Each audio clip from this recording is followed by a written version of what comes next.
Hi,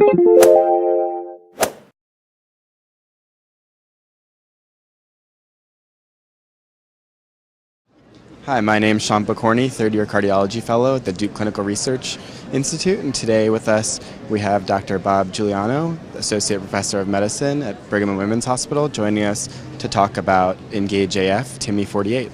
Thanks for joining us. Thank you. Thanks for having me.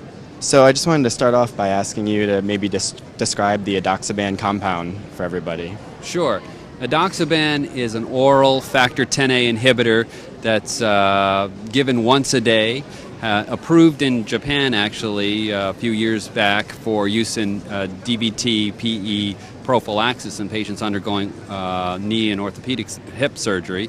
And many of you may have heard of the Hokusai trial results with edoxaban in DVT-PE treatment that was presented and published earlier this year.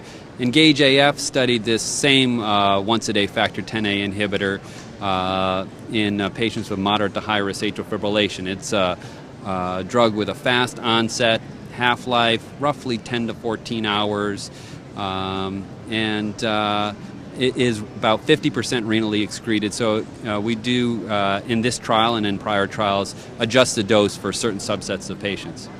Great. And what did the results of Engage-AF show? So in Engage-AF, we tested two dosing regimens of edoxaban, a higher and a lower dose regimen.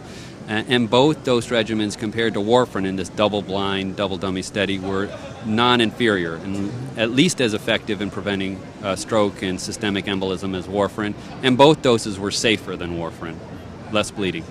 Great. And so how do you think this is going to change clinical practice? Well, I think it's good news for our patients and for healthcare providers because we have yet another alternative to warfarin that's at least as good as and looks safer than warfarin.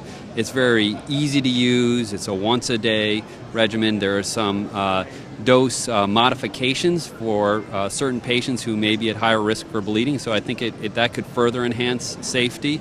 And we also figured out a neat way to transition patients off of the drug to an open-label anticoagulant without increasing the risk of stroke or bleeding. Well, that's great. Well, thank you very much for spending some time with us today to discuss the results. We'll look forward to reading the manuscript in the New England Journal. Thank you very much. Thanks, Sean.